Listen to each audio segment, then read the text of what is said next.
First, to the battle for Abuja's political heartbeat and the questions it leaves behind.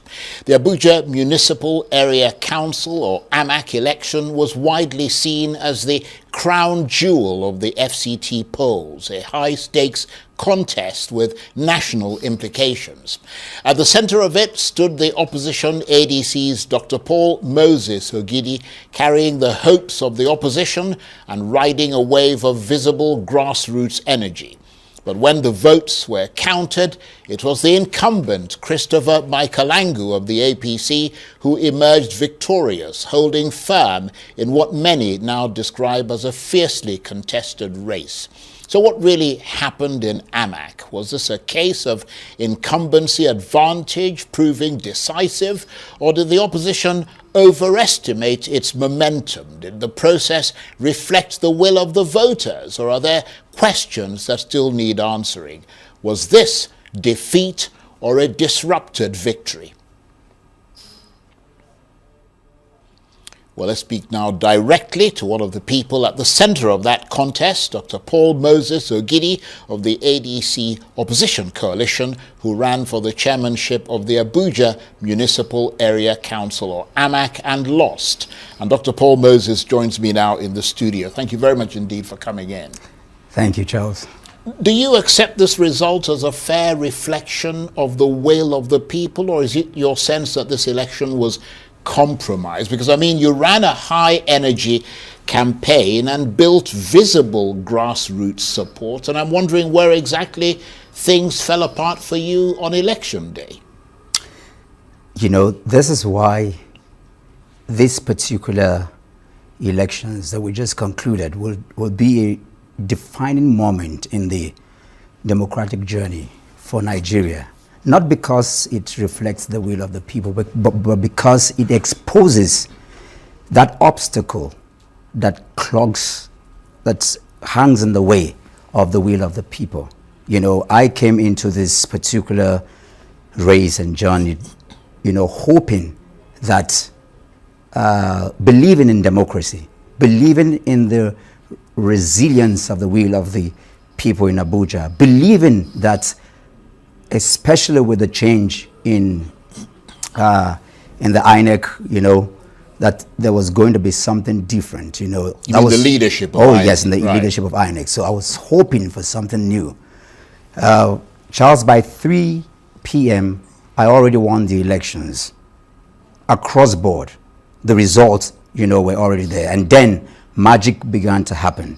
And this is a crazy thing. So not only do I reject the outcome of the results, but I also, you know, it's so disheartening to see the imposition of curfew, to see the mutilations of results, to see how members of the ADC were harassed, you know, from different polling booths. And I have never seen a heightened level of vote buying like we've seen, you know, in this particular election. Well, let's be very clear. Are you alleging specific irregularities such as overvoting or collation issues, voter suppression, voter buying, or is your concern more about systemic bias? Both. It is both systemic and all of the issues that I've outlined in specific areas. In Kabusa, for example, there were places where you do not even have, you know, materials arriving late. And that process was hurting even the process, the registration process, even before, you know, the elections, you know, started. And I still have some of my people, the harassment from the security agencies on the ADC, you know, the heightened nature, the tension that was caused. You know, Charles, if people have to, if somebody has to, you know, debate between his personal safety and carrying out his civic, you know, responsibilities, these activities with the curfew hampered largely on why people who were willing to even come out, you know, didn't come out. And it's uncalled for when you have certain elements, certain people who do not have a polling booth in the FCT in Amac, roving around different polling units, just intimidating, the voters by their mere presence. Who are these people that you're talking about? I mean, the minister was going from places to places. I was getting direct calls from my people telling me that the ministers, what has he got to do with being in polling booths around Amac? Yeah, but there's nothing stopping the minister. I mean, if he supports certain candidates, he's a Nigerian citizen, he's perfectly entitled to go and give moral support to those people. I mean, the question is, why weren't your own people there? I mean, you're from the ADC. I mean, if Minister Nyesom Wike was going from polling booth to polling booth, I mean, that suggests a certain seriousness about wanting to see his candidates get through. I mean, why wasn't Peter Obi there with you? Why wasn't Atiku Abubakar and all the big wigs from the ADC, why weren't they out there in numbers to give the same support that Nyesom Wike, because I mean, we didn't really see that many APC big wigs. I mean, technically, Nyesom Wike is not even a member of the APC. So why weren't the ADC people there to support you? I mean, I think that's a good question, but doesn't that in any way disregard the electoral process? I mean, you do not have anything doing, because I know he's not voting in Amac, and Peter Obi, Atiku, and the rest of them. Yes, they don't have. Are you saying that they should be there? Ireti and all of them, they should be going from polling booth to polling booth, and is that what you're? Well, the bottom line is this, really: if there is a window or an opportunity to give moral support to a candidate, as long as what is being done is not illegal. And given the fact that the man who is actually in charge of Abuja was there himself, going from polling booth to polling booth, I would have thought that the reasonable and logical thing to do for the opposition was to come out in equal numbers and counteract whatever it is he was trying to do. I mean, that's my 10 cents. The question of the legality or not really ought to stop with the minister of Abuja, who is the person who is most charged to preserve the law within Abuja. But if he's out there doing it, then I would have thought that almost legitimizes the process for the opposition to do something similar. But let me ask you this. If you claim, as you clearly are, that the process was flawed, what hard evidence do you have beyond what clearly is political dissatisfaction on your part? Because it is that hard evidence, assuming you wanted to take this further to tribunals and all the rest of it, that you're going to have to submit. Oh, absolutely. I can tell you, and I was just sharing with somebody out there, the level. I mean, if you look at the result sheets, they come in their numbers, mutilated.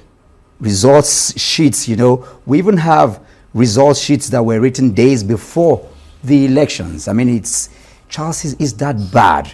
You would never think that right here in the #1 local council in Nigeria, where in quote people say Donald Trump is watching, the international communities are watching, all the big guys, are all watching, and blatantly this was happening right here in the center of gravity. I mean, this is how low we have descended, because for me... Well, I mean, these are allegations on your part. And they're not allegations. It's an allegation, obviously, because you haven't proved, you haven't gone to a court of law. We're putting all of that together, yes, right. But they're out there for everybody to see. But I do agree with you because, again, I have been thinking through this even while we're putting all the data together.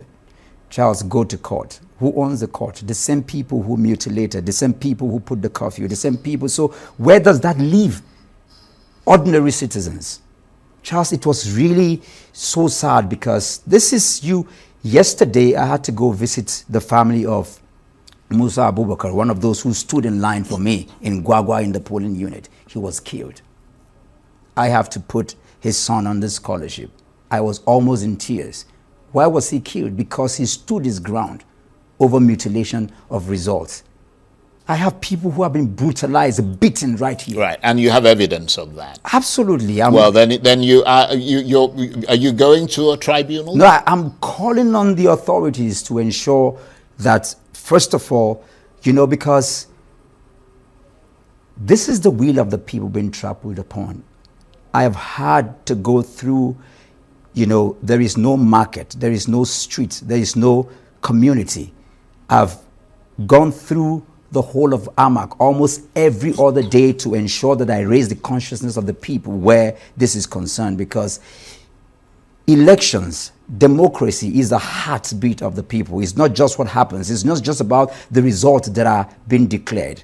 It goes far beyond that, because whatever happens with the process is why leadership is failing, nation building is failing, is this is why we do not have accountable governance, people-centered governance. This is why fairness and accountability is failing right here, even in Amac. That process is everything.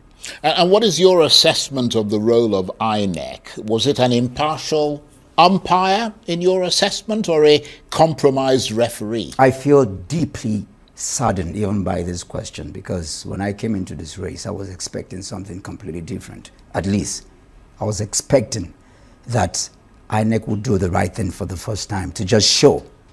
But to see what happened after 3 o'clock, when we have, Charles, we live in the age of AI. We live in a digital age. All the results sheets were being published on the social media, and then the magic began to happen. In Guariba, for example, my people stood their ground. Of a sudden, Austin came in all the way from the US to come and help, because he was campaigning with me, and he stood his ground. Who's there. Austin?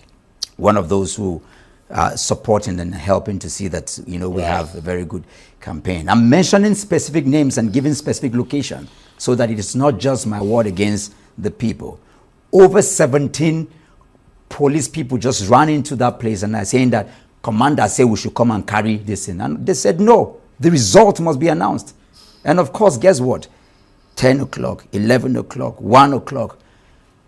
This is what went on in almost all the centers until, changes and mutilations and all kinds of magic. Yeah, but INEC's assessment contradicts what you're saying. They claim that they give, essentially, broadly speaking, a clean bill of health to the electoral process, and said they uploaded every 90-something% of the results by, I think, 3 o'clock in the afternoon or something to IREV. So I'm not quite sure where the results have been declared, but even as we speak, I'm not sure that all the upload has been done. Charles, are we truly having these kinds of conversation that the results have not been fully uploaded, but results have been declared? Well, it seems like you potentially have a reason to go to the tribunal. And let me ask you this. How much did the issue, because you've kind of raised it now, so let me ask you that pointedly. How much did the issue of real-time electronic transmission of results affect the outcome in Amac? It's total, because as long as I'm concerned, they're still going through the manual process of result collation. This is where we are with this. So it does totally affect, the outcome of the elections. But isn't the law fairly clear now? Well, I suppose they weren't using the this 2026, Electoral Act. Because, the law is clear that this is what you use. You electronically transmit unless you're unable to do it because of connectivity issues. Charles, the whole thing is a mumbo-jumbo, confused estate, because people were buying. Vote buying is criminal, but it's happening. Not transmitting results real time is part of the irregularities we're talking about. Intimidating people. Do we have any standing law in the country? It's almost like Nigeria is this country where it is not the absence of traffic lights, but people break the rule.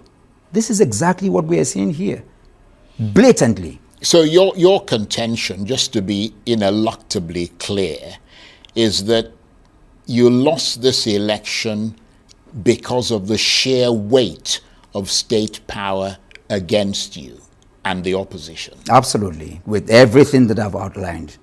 I actually won the election. I didn't lose the election. Somebody else was declared. But some people would say that that's what the opposition says all the time. This is completely different. We're putting the data together, and I told you, Charles, it's crazy where we are right now, in our country. And for me, the death of democracy is not the announcement of result. It is this kinds of conversation that people have, the suppression of voters, the intimidation, the clear, the brigandage and the show of power. It's not about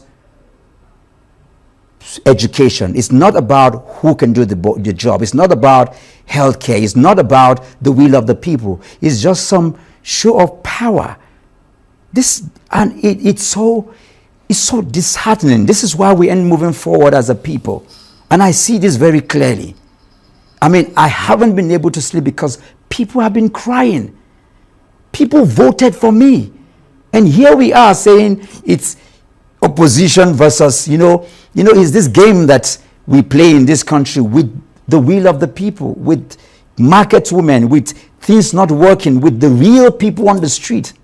I mean, somebody has died. People have been brutalized. I have people in the hospital. But this is what we are talking about. And just to be clear on the evidence that you have, you and your supporters, who encountered some measure of intimidation, whether it was subtle or overt, you believe, or you have evidence that those political actors who were carrying out the intimidation were aligned with the ruling party? Oh no, absolutely and clearly so. That's not even debatable. This is what exactly it is. People were, Charles, when I was done voting, of course, I won in my polling booth. But sadly so, because, you see, what the curfew did was that people were now confused. It was their safety against carrying out their civic responsibility. So the voter turnout, the apathy was really high. But even with that, in most of the polling booths, and the results are there, from my polling booth, I won my election. I delivered my polling booth. And I had to go around. I was in Charity, in a place in Kabusa, where I was looking, and I could see, because I didn't have any protection around me, and I saw very clearly where my agents were being harassed by certain group of people. You seem to, and I'm not in any way disputing, because I don't have any evidence to the contrary, nor do I have any evidence to support what you're saying. But, you seem to focus a lot on the fact that your people were being sort of intimidated, and you've suggested that quite a lot here. But I'm wondering whether there was any confusion for the voters as far as you were concerned, because first of all, you had, as you correctly admitted, there was very low voter turnout. That could have affected the people who were going to vote for you. That's number one. Number two, from what I understand, there was some confusion about whether you were actually ADC or Labour Party, and the Labour Party had gone against you or something to essentially disown you as a member of the party, and so that might have confused voters. Don't you think so? No, that never happened, because one of the things I set out to do, because, Charles, I've been here for about 40 years. I went to primary school here. I own my PhD in environmental resource planning here.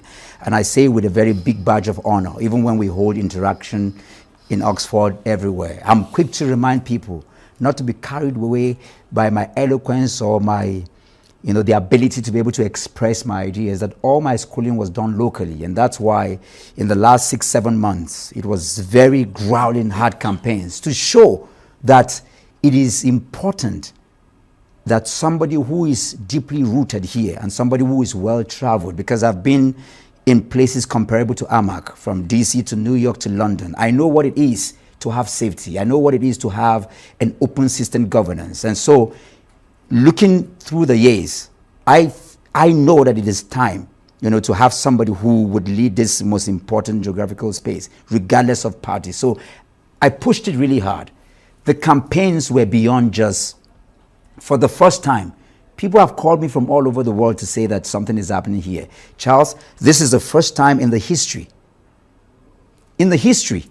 of Nigeria, of Abuja, that we've had this kind of campaign, because before now, people do not even know when the local council elections take place. So there was a clear defining precision on who were contesting and the parties that were involved. Right. Well, let me just pick you up on the issue of personal accountability. Is there anything that you believe you got wrong in this campaign? Did you overestimate your support base, or did you underestimate your opponent? Not at all. I think I wasn't even maybe coming from what you said, if I had gotten maybe more institutional support base. That's from the ADC. Yeah, maybe that could have broken. Right. Because I didn't even quite see it until you mentioned it.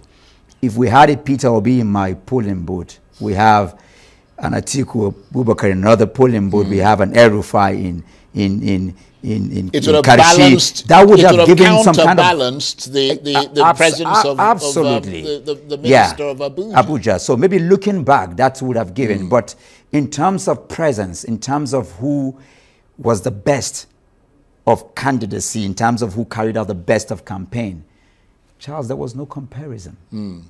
So do you expect to, I mean, I know you touched on this previously, but do you expect to mount any kind of legal challenge? Are you unquestionably heading to the tribunal? Living this is accepting impunity, is accepting the deprivation, the suppression, the death of people who have followed me. Charles, what do I say to the families of Musa Abubakar, just speaking to you right now? Because, I mean, it brought me to tears when I visited with the family. What do I say to him? I could have been dead. What do I say to the people who are in the hospitals right now? What do I say to the people who, against their will, were made to sign up certain documents? So in a sense, you feel duty bound to take this. This is the responsibility. Is beyond duty. Is like a call. Right. Let's look at we've only got a couple of minutes left, literally a minute and a half. Let's look at the broader political implications of what happened in Abuja here. Your party, the ADC, framed this election as a test of Nigeria's readiness for 2027. Based on what you've seen, do you believe what happened in Abuja is a microcosm of what could happen nationally? It's yes and no, but this is where, the opposition will have to, because in everything can be improved upon, Would I have done anything different? Yes, with what you have said, I would have made demands. I would have insisted that all the big leaders take position, in this, because that would have changed the status quo. For the other bit, we gave it everything. So on one hand, I would say yes, because again, the people haven't given up. The result declared did not deter the people. I know the kinds of conversations that I've been having. Yes, they've been beaten. Yes, they've been crying. Yes. And Charles,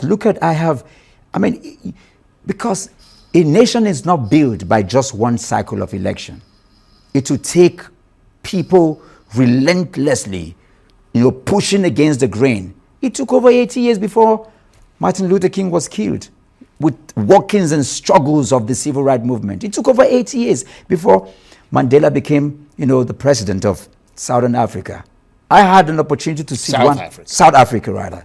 I had an opportunity sitting with President of Rwanda and just listening to him and going through the horror and looking at what Kigali has become today. So I know that the will of the people will take center stage if we do not give up, if we keep pushing. And I know this is possible.